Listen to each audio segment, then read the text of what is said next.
জয় জয় অদ্বৈত সো প্রভু অদ্ভুত সুরধ্বনির সন্নিধানে আজ আখি মুদি রহে প্রেমে নদী বহে বসন তিতিল খানি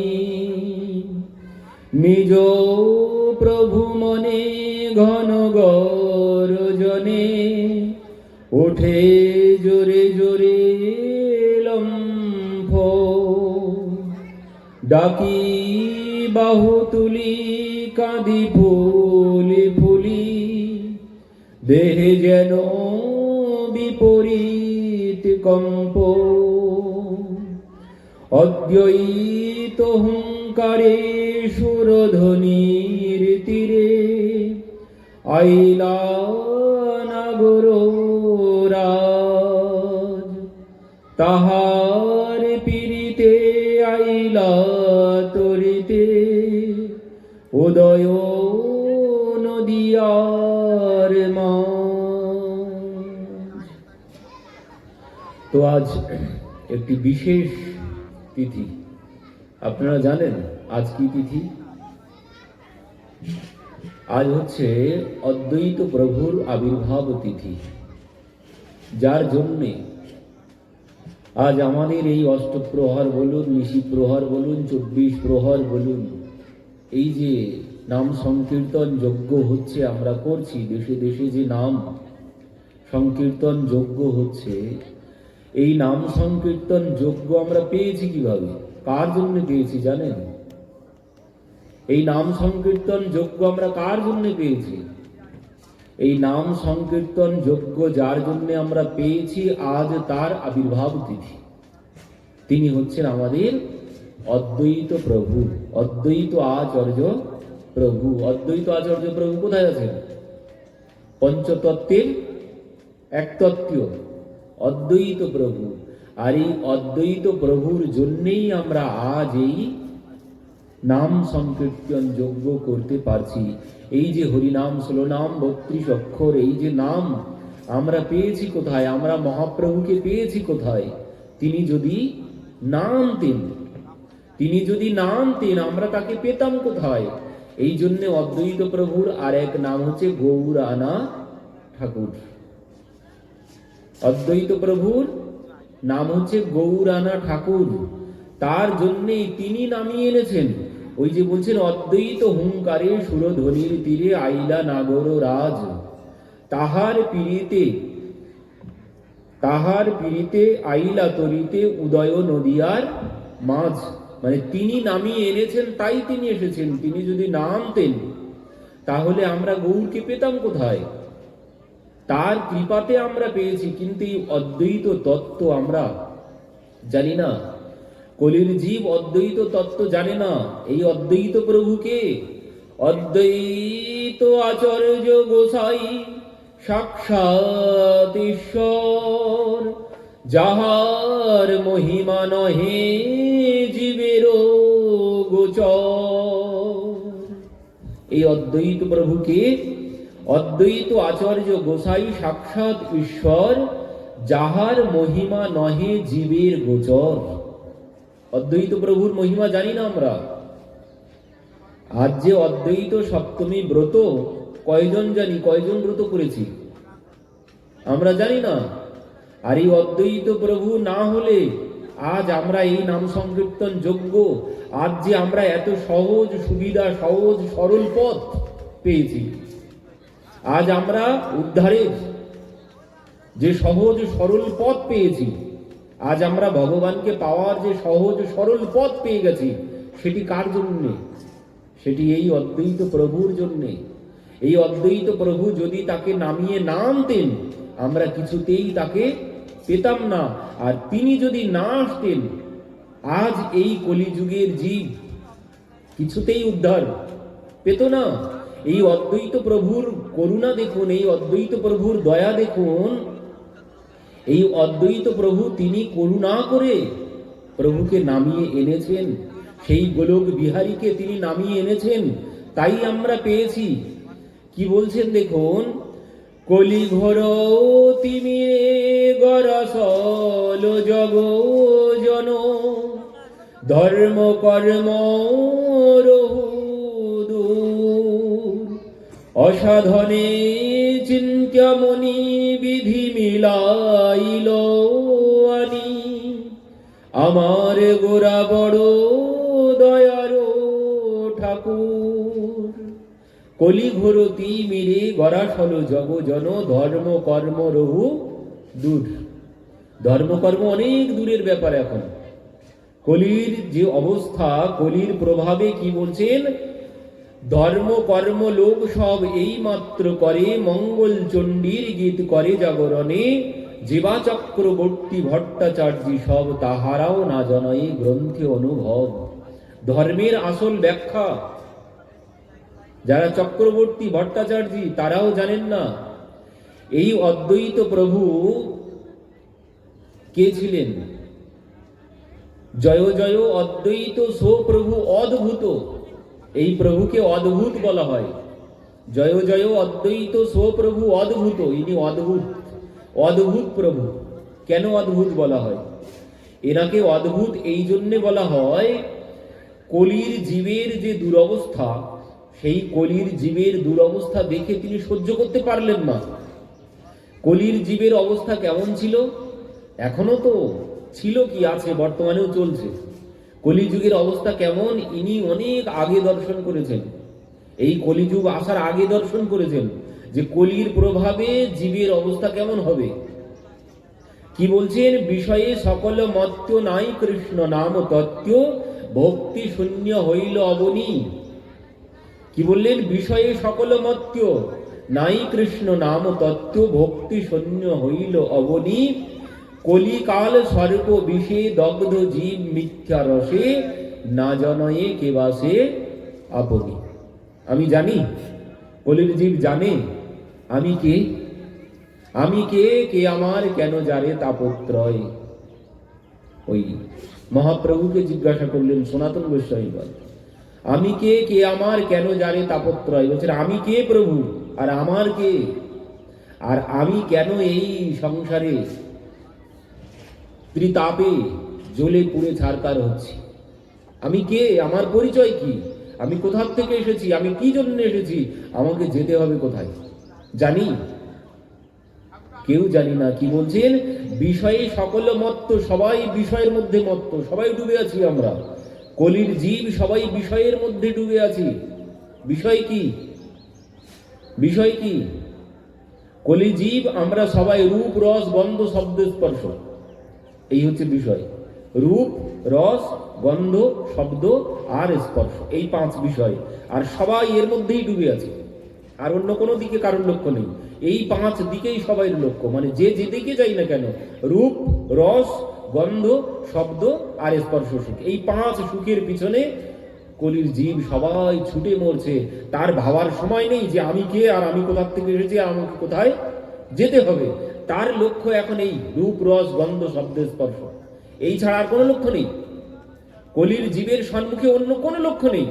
এই লক্ষ্য, এই পাঁচটি লক্ষ্য, রূপ রস গন্ধ শব্দ আর স্পর্শ, এই ছাড়া ওর অন্য কোনো লক্ষ্য নেই। একটুখানি মন দিয়ে ভেবে চিন্তে দেখুন, অন্য কোনো লক্ষ্য নেই, এই পাঁচটাই লক্ষ্য কলির জীবের। বলছেন সবাই এই বিষয়ের মধ্যে আমরা মত্ত হয়ে আছি। বিষয়ে সকল মত্ত নাই কৃষ্ণ নাম তত্ত্ব, ভক্তি শূন্য হইল অবনী। মানে পৃথিবী ভক্তি শূন্য, পৃথিবী ভক্তি শূন্য হয়ে গেছে। এখানে কৃষ্ণ নাম তত্ত্ব কেউ জানি না, কৃষ্ণ নাম কেউ নিতে চাই না।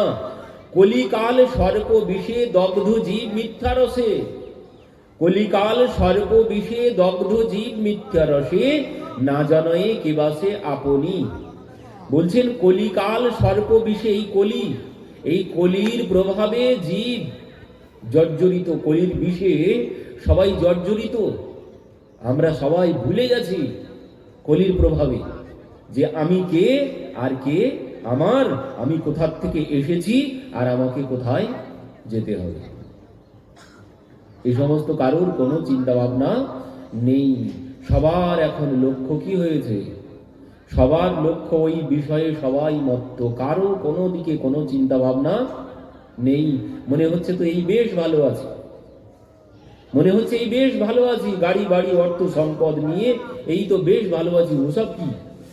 ওসব ভগবানের নাম করে কি হবে? গলায় মালা দিয়ে কি হবে?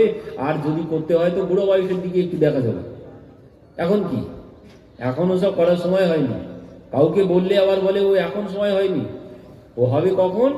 ও একদম বুড়ো বয়সে, যখন আর কোনো কিছু করতে পারবো না, তখন বসে বসে একটুখানি দেখা যাবে চেষ্টা করে। কিন্তু তখন আর সম্ভব নয়। এখনই যদি করতে হয় এখনই করতে হবে, না হলে ওই বুড়া বয়সে আর কোনোদিন সম্ভব হবে না। যদি এখন থেকে এখনই সাবধান হতে হবে। স্ত্রী পুত্র বান্ধব যত মরি যাবে শত শত, আপনারে হও সাবধান। শাস্ত্র বলছে স্ত্রী পুত্র বান্ধব যত মরি যাবে শত শত, এরা সবাই আমার, যে যাদের যাদের আমি আমি আমার আমার বলছি, এরা সবাই চলে যাবে, কেউ আমার সাথে যাবে না। খেলার সাথী গো যারা, সাথে যে যাবে না তারা, একলাই চলে যেতে হবে। স্বাধীর এ দেহখানি নিয়ে যে শ্মশান ভূমি, এক মুঠো ছাই হয়ে রবে। এ যাদের আমার আমার করছি, কেউ আমার নয়। এই হচ্ছে আসল সত্য, কিন্তু মানতে পারি না, মানতে পারি না। এই আমার ছেলে, এই আমার মেয়ে, এই আমার পিতা, এই আমার মাতা, এই আমার বাড়ি, এই আমার গাড়ি, সব আমার আমার আমার আমার করছি, সব আমার আমার করছি। কিন্তু কি, চোখ বুঝলে কিন্তু সব অন্ধকার, কেউ কারোর নয়, কেউ কারোর নয়। दो दिन का जग में मेला, सब चला चली का खेला। कोई चला गया कोई जाए, कोई गठरी बांधे सिधारे। কি বলছেন? दो दिन का जग में मेला, सब चला चली का খেলা। বলছেন এখানে আসা যাওয়ার খেলা, এ দুদিনের মেলা। মেলা ভেঙে গেলে সব চলে যেতে হবে। যাবেন কোথায়? যাবো কোথায়? ঠিক করেছেন ঘর বাড়ি, সেখানেও একটা ঘর ভাড়া করতে হবে, সেখানেও একটা বাড়ি তৈরি করতে হবে, যে এখান থেকে সেখানে যাওয়ার জন্যে। এই বাড়ি আমার বাড়ি নয়, এ সব ছেড়ে আমাকে চলে যেতে হবে। অদ্বৈত প্রভু এই জীবের অবস্থা দেখে তার হৃদয় কাঁদতে শুরু করেছে, তিনি কাঁদতে শুরু করেছেন জীবের অবস্থা দেখে। কেউ এই সমস্ত কোনো কিছু ভাবে না, সবাই বিষয়ের মধ্যে মগ্ন হয়ে আছে, সবাই এই রূপ রস গন্ধ শব্দ স্পর্শ, ওই সিরিয়ালের দিকেই, সব সিরিয়ালের মধ্যে ডুবে আছে। কেউ ভাবছে না যে আমার ভবিষ্যৎ কি, আগামীতে আমাকে কোথায় যেতে হবে। তো এই দেখে, এই কলিজীবের দুর্দশা দেখে এই অদ্বৈত প্রভু, অদ্বৈত প্রভু নয়, অদ্বৈত প্রভুর আগে, অদ্বৈত প্রভু আগে কে ছিলেন? অদ্বৈত প্রভু আগে কে ছিলেন? এই অদ্বৈত প্রভু ছিলেন মহাদেব, স্বয়ং স্বয়ং মহাদেব। মহাদেব তিনি দেখতে পাচ্ছেন আগের থেকে, কলিযুগ আসার আগের থেকে তিনি দেখতে পাচ্ছেন যে কলির প্রভাবে জীবের অবস্থা কেমন হবে, কলির প্রভাবে জীবের অবস্থা কেমন হবে তিনি দেখতে পাচ্ছেন আগের থেকে, কলি আসার আগে। তিনি দেখে তিনি ভাবতে শুরু করেছেন যে এই কলির যখন আসবে, এই কলির জীবের উদ্ধার কি করে হবে, এই কলির প্রভাব থেকে কলির জীব কি করে বাঁচবে। তো তাদেরকে উদ্ধার করার জন্যে, এই কলির জীবকে উদ্ধার করার জন্যে অদ্বৈত প্রভু তিনি কাঁদতে শুরু করেছেন। অদ্বৈত প্রভু নয়, স্বয়ং মহাদেব তিনি কাঁদতে শুরু করেছেন। এর প্রভাবে জীবের অবস্থা কেমন হবে।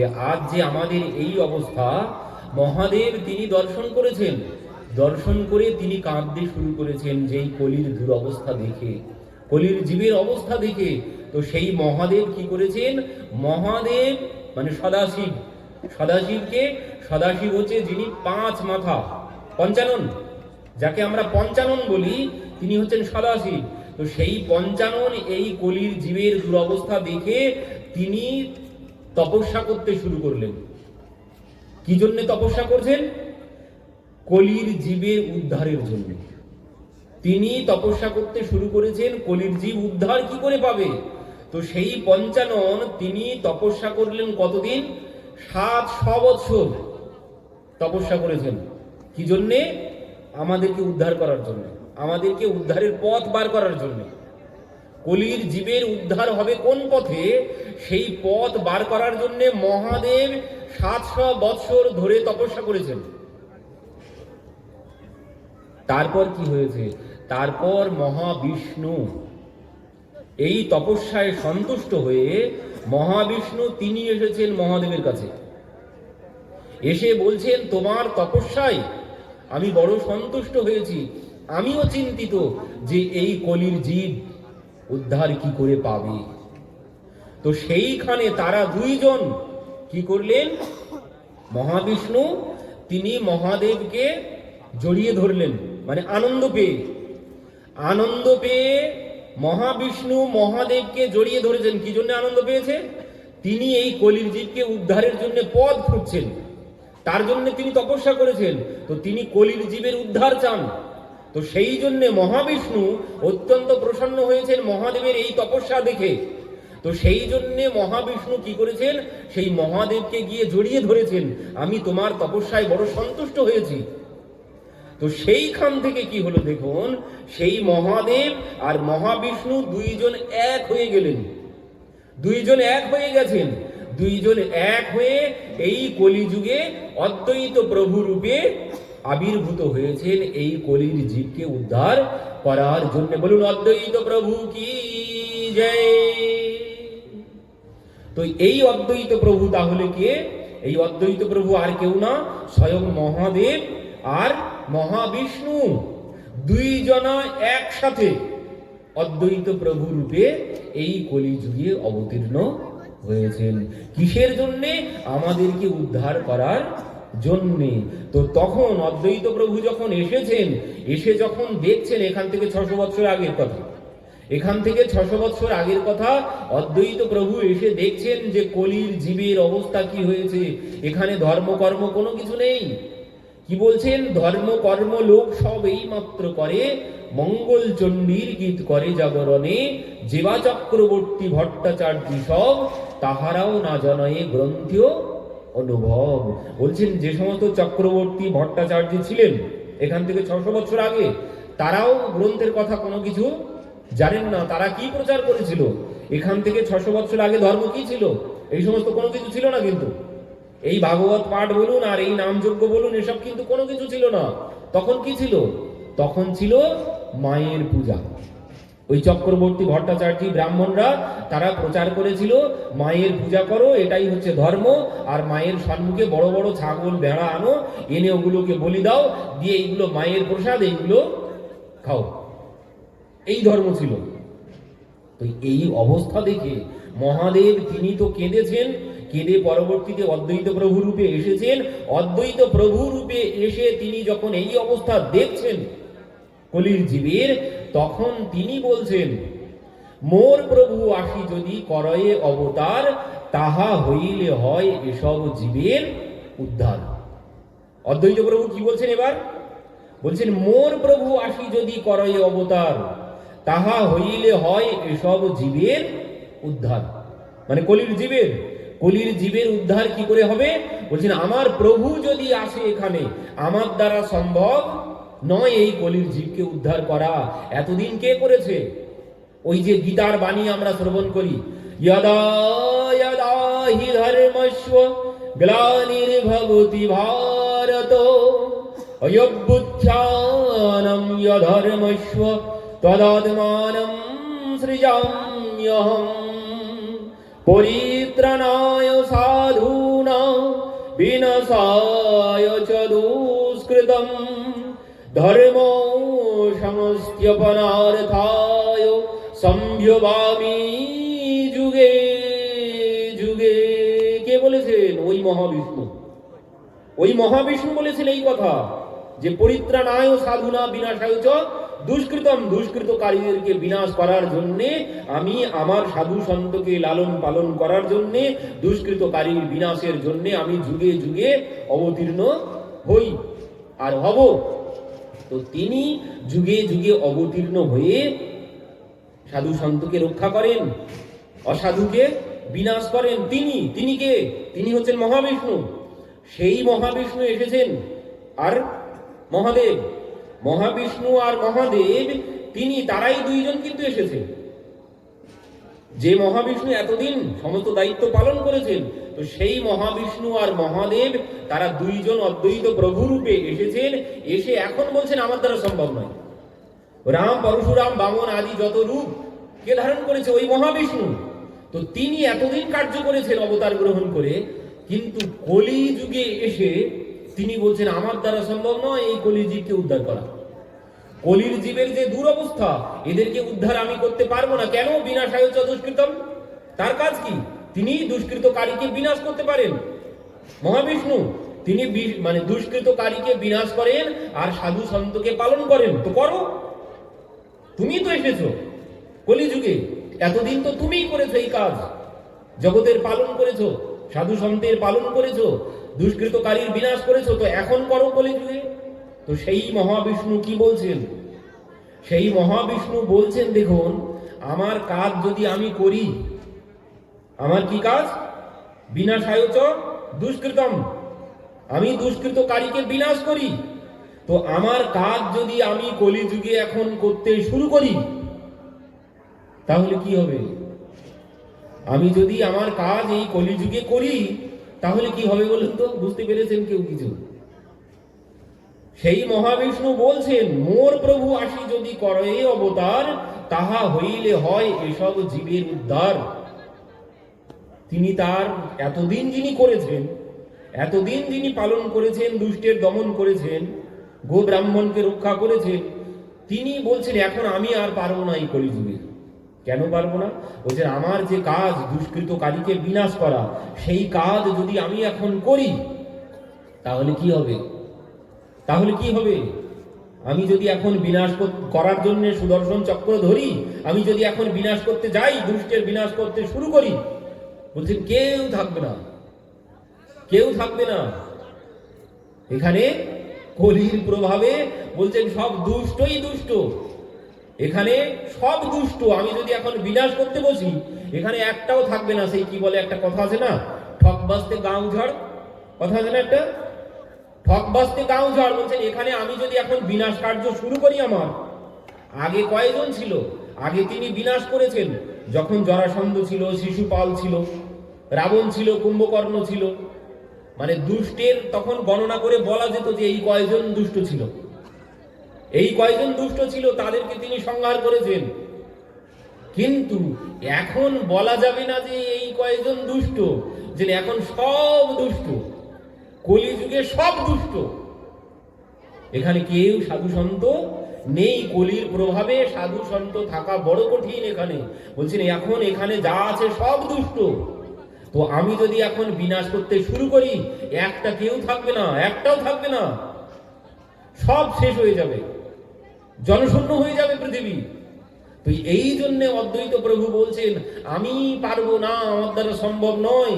আমি এতদিন করেছি, দুষ্টের দমন করেছি, শিষ্টের পালন করেছি, কিন্তু এখানে দুষ্ট ছাড়া আর কোনো কিছু নেই, কার পালন করব আর কার সংহার করব?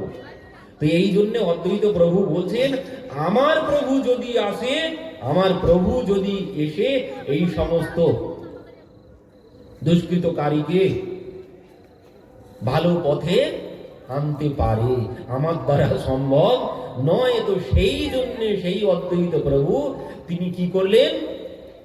অদ্বৈত হুঙ্কারে সুরধ্বনির তীরে আইলা নাগর রাজ। এই কলির জীবের দুঃখ দুর্দশা দেখে অদ্বৈত প্রভু হুঙ্কার করে ডাকতেন, হে মদন গোপাল তুমি নেমে এসো, হে মদন গোপাল তুমি নেমে এসো, আমার দ্বারা সম্ভব নয়, আমি এই কলির জীবকে উদ্ধার করতে পারবো না। কারণ এরা এত পাপী, এরা সর্বক্ষণ পাপের মধ্যে ডুবেই আছে।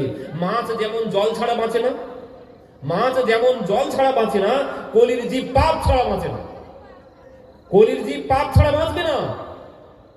মাছ যেমন এক মুহূর্ত জল ছাড়া বাঁচবে না, কলির জীব পাপ ছাড়া বাঁচবে না। কর্মে বলুন আর মানসিক ভাবে যেভাবে সেভাবে ওই পাপ রূপী জলের মধ্যেই ডুবে আছি কলির জীব সবাই। তো এই কলির জীবকে উদ্ধার করা আমার দ্বারা সম্ভব নয়। এই কলির প্রভাবে জীবের অবস্থা কি হয়েছে? কলির প্রভাবে ভাগবতে বর্ণনা আছে, কলির প্রভাবে জীবের অবস্থা কেমন হয়েছে। বলছেন কলির প্রভাব কেমন, কাল জ্ঞাল মুখ গ্রাস ও ত্রাস ও নির্নাশ হে তবে। কাল অজ্ঞাল মানে কাল রূপী সর্বের মুখে সবাই বসে আছি আমরা কলি জীব। কাল অজ্ঞাল মুখ গ্রাস ও ত্রাস ও নির্নাশ হে তবে বলছেন এই কলি কাল রূপী সর্প, কলির জীব কাল সর্পের মুখে বসে আছে। তো এদেরকে উদ্ধার কি করে হবে, এদের উদ্ধার কি করে হবে? তো বলছেন শ্রীমদ্ ভাগবতম কলৌ কিরণে ভাসিতম, বলছেন একমাত্র এই ভাগবত কথাই আছে, একমাত্র ভাগবত কথাই আছে এই অন্ধকার কলির অন্ধকার থেকে আলো আলো জ্বালানো, বলছেন আলো দেখানোর পথ একমাত্র আছে এই ভাগবত কথা, একমাত্র ভাগবত কথাই আছে যে এই কলির জীবকে অন্ধকার থেকে আলোয় আনতে পারে। তো এই কলির প্রভাবে কলির জীবের অবস্থা কেমন একটুখানি শুনবেন, ভাগবতে বর্ণনা দিচ্ছেন সুখদেবজি। কলির জীবের অবস্থা কেমন হয়েছে কলির প্রভাবে, কেমন বলছেন দেখুন। মন্দ্য সুমন্দ্য মতয় মন্দ্য ভাগ্যপদ্রুত পাখণ্ড নিরত সংখ্য বিরক্ত্য সপরিগ্রহ। মন্দ্য সুমন্দ্য মতয় মন্দ্য ভাগ্য অপদ্রত, বলছেন সব মন্দ ভাগ্য। কলির জীবে ভাগ্যবান কেউ নেই, মানে কলির জীব কলির প্রভাবে এখানে ভাগ্যবান কেউ নেই, সবাই মন্দ ভাগ্য মানে দুর্ভাগা অভাগা। কলিতে যার জন্ম হয়েছে সব অভাগা, বলছেন সবাই অভাগা। কলির প্রভাবে কি হয়েছে দেখুন, ঘরে ঘরে অবস্থা কেমন। দেবর্ষি নারদ বলছেন, দেবর্ষি নারদ ওই দাপর যুগ যখন শেষ হয়ে গেছে, ভগবান শ্রীকৃষ্ণ সদাম গমন করেছে, তখন দেবর্ষি নারদ এই পৃথিবী ভ্রমণে এসেছিলেন। দেবর্ষি নারদ মানে ভগবান শ্রীকৃষ্ণ সদাম গমন করেছে, যেই ভগবান শ্রীকৃষ্ণ সদাম গমন করেছে সঙ্গে সঙ্গে কলি এসে গেছে। তো সেই কলির প্রভাব দেখার জন্য দেবর্ষি নারদ এসেছিলেন দেখতে, যে কলির প্রভাবে কলির জীবের অবস্থা কেমন হয়েছে। তো দেবর্ষি নারদ এসে দেখছেন ঘরে ঘরে কি, তরুণী প্রভু তাগেহে শালক বুদ্ধিদায়ক কন্যা বিক্রীণ লোভা দম্পতি নাম চকলকনম। কি বলছেন দেখুন, তরুণী প্রভুতা গৃহে শালক বুদ্ধিদায়ক কন্যা বিক্রীণ লোভা দম্পতি নাম চকলকনম। আর আগে কি বলছেন, মন্দ্য সুমন্দ্য মতয় মন্দ্য ভাগ্য পদ্রুত পাখণ্ড নিরত সন্ত্য। সাধু সন্ত, সাধু সন্ত কি পাখণ্ড, সব পাখণ্ডী। বলছেন সাধু সন্ত, প্রকৃত সাধু সন্ত কলিযুগে নেই, ও দু চারজন আছে মাত্র। কলিযুগে প্রকৃত সাধু সন্ত ও খুঁজে পাওয়া বড়ই মুশকিল। ও যা আছে সব বেশধারী, যা আছে প্রকৃত সাধু সন্ত কলিযুগে পাওয়া বড় কঠিন ব্যাপার। যা দেখতে পাচ্ছি আমরা চোখের সামনে, যে ও সব বেশধারী, ভিতর অন্য রকম, বাইরে শুধু বেশ আছে সাধু সন্তের। সাধু সন্ত এখান থেকে 600 বছর আগে ছিল, মানে ভজননিষ্ঠ সাধু সন্ত, তাদের কাছে ভগবানের নাম ছাড়া অন্য কিছু সম্পদ নেই, তাদের কাছে সম্পদ ছিল একমাত্র ভগবানের নাম। আর বর্তমান যুগে আমাদের অবস্থা কেমন হয়েছে, আমরা ভগবানের নাম করে অর্থ সম্পদ জোগাড় করছি। এখান থেকে 600 বছর আগে সনাতন গোস্বামীর নাম শুনেছেন না, রূপ সনাতন গোস্বামী। তো সেই রূপ সনাতন গোস্বামী তাদের কি ছিল না, তাদের কি ছিল না, তারা একজন ছিলেন সেই হোসেন সাহেব রাজমন্ত্রী আর অর্থমন্ত্রী, দুইজন, দবির খাস আর সাকর মল্লিক। তাদের কি ছিল না, সব ছেড়ে তারা চলে গেছে যখন এই নাম সম্পদ পেয়েছে, যখন এই নাম সম্পদের সন্ধান পেয়েছে, তারা সব ছেড়ে দিয়ে 20 লক্ষ স্বর্ণমুদ্রা ছিল তাদের কাছে, একটা একটা ওজন ছিল 50 গ্রাম করে, সব বিলিয়ে দিয়েছে। দিয়ে বৃন্দাবনে গিয়ে ছেঁড়া কাঁথা নেড়া মাথা পরনে বহির্বাস, এক এক বৃক্ষ তলে এক এক রাত্রি বাস। কেন? তারা এই নাম সম্পদ পেয়ে গেছে, তাই তারা বুঝেছে প্রকৃত সম্পদ হচ্ছে এই ভগবানের নাম, এর উপরে আর কোনো সম্পদ নেই। তো সেই রূপ সনাতন গোস্বামীর কাছে, সনাতন গোস্বামীর কাছে গিয়েছিলেন আমাদের ব্যান্ডেল থেকে, ব্যান্ডেল থেকে গিয়েছিলেন। ওনার নাম হচ্ছে জীবন কৃষ্ণ ঠাকুর। জীবন কৃষ্ণ ঠাকুর মহাদেবের উপাসক ছিলেন। তো একদিন মহাদেবের কাছে বলছেন, বাবা আমার তো অর্থ সম্পদ নেই, আমার কন্যার বিবাহ দেবো কি করে? কন্যার বিবাহ দেওয়ার মতো কোনো অর্থ নেই আমার, তুমি ব্যবস্থা করো। তো মহাদেব তাকে স্বপ্নে বলছেন, দেখো তুমি চলে যাও বৃন্দাবনে, বৃন্দাবনে গিয়ে সেখানে দেখবে একজন সনাতন গোস্বামী নামের একজন সাধু আছে, তুমি তার কাছে যাবে, সে তোমাকে সম্পদ দান করবে তোমার কন্যার বিবাহের জন্য। তো সেই জীবন কৃষ্ণ ঠাকুর তিনি গিয়েছেন ব্যান্ডেল থেকে, আমাদের বাড়ির কাছেই ব্যান্ডেল, বেশি দূরে নয়, এখান থেকে 500-550 বছর আগের কথা। তো তিনি গিয়েছেন, গিয়ে খুঁজে খুঁজে, তখন কিন্তু এমন বৃন্দাবন ছিল না, কেউ গিয়েছেন বৃন্দাবনে? তো বৃন্দাবন কিন্তু এখনকার যে বৃন্দাবন আমরা দেখতে পাচ্ছি, তখন কিন্তু এমন বৃন্দাবন ছিল না, সব জঙ্গল।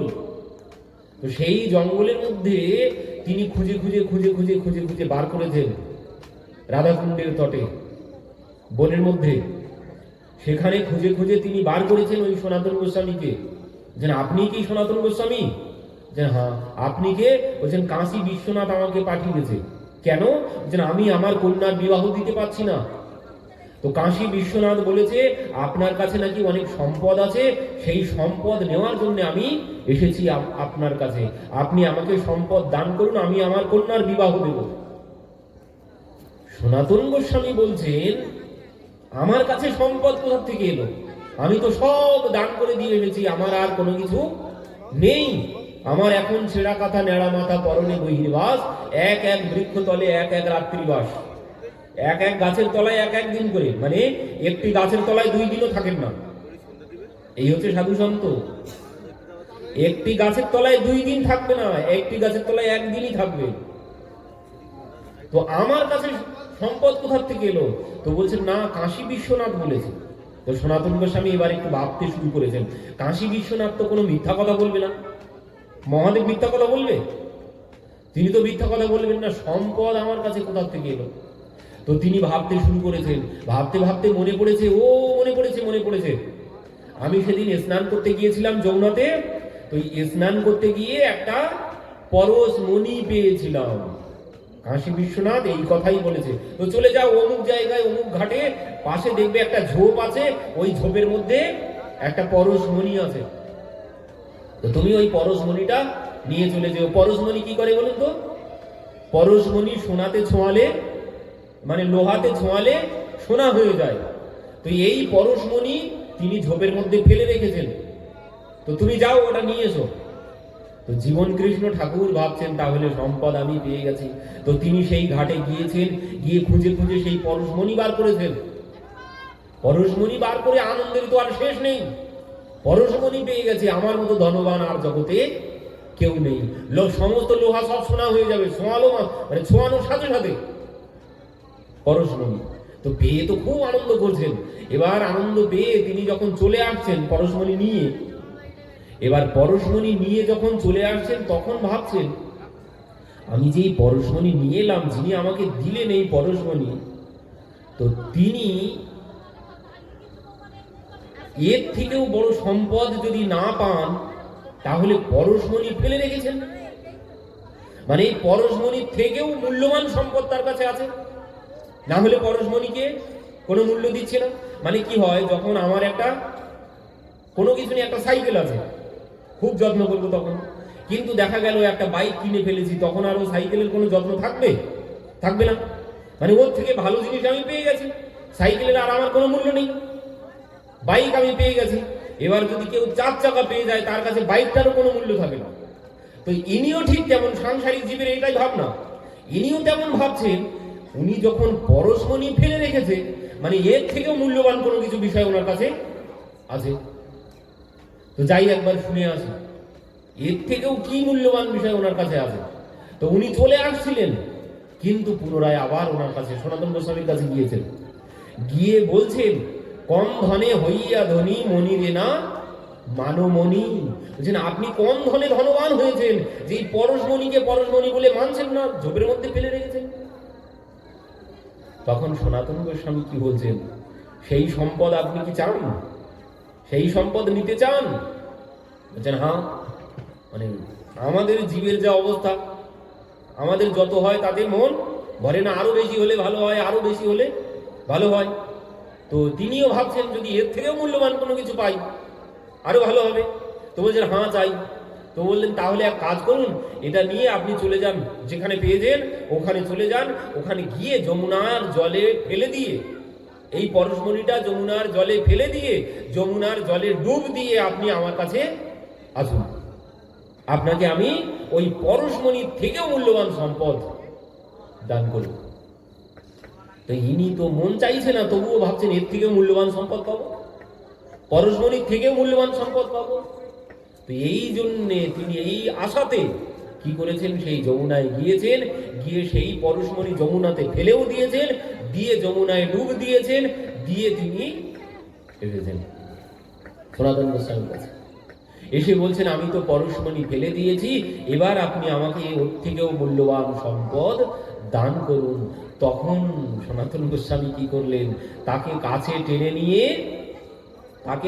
টেনে নিয়ে তার কর্ণে সবাই বলুন হরে কৃষ্ণ কৃষ্ণ কৃষ্ণ হরে হরে, হরে রাম রাম রাম হরে হরে।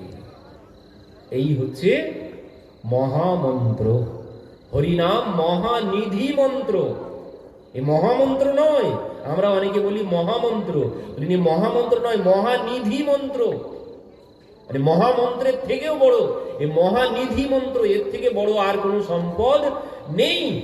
তো এই মহামন্ত্র, এই মহানিধি মন্ত্র যখন তিনি জীবন কৃষ্ণ ঠাকুরকে দান করলেন, কর্ণে যখন এই মন্ত্র তিনি দান করলেন, বললেন এখানে বসে বসে এই মন্ত্র জপ করুন, আপনি ওই পরশমণির থেকেও মূল্যবান সম্পদ পেয়ে যাবেন। এবার তিনি বসে বসে ওই নাম জপ করছেন, বসে বসে নাম জপ করছেন। নাম জপ করতে করতে কি হলো, তার সমস্ত বিষয়ে বাসনা সব চলে গেল। তার কাছে এখন ও টাকা মাটি টাকা হয়ে গেছে। তার কাছে আর এই জাগতিক সম্পদ আর কোনো মূল্য নেই, তিনি সব থেকে মূল্যবান সম্পদ পেয়ে গেছেন। এটি হচ্ছে সব থেকে মূল্যবান সম্পদ, এর উপরে আর কোনো মূল্যবান সম্পদ নেই। এই নামের উপরে কোনো মূল্যবান সম্পদ আর নেই। এই হচ্ছে সর্বশ্রেষ্ঠ সম্পদ। এই সম্পদই একমাত্র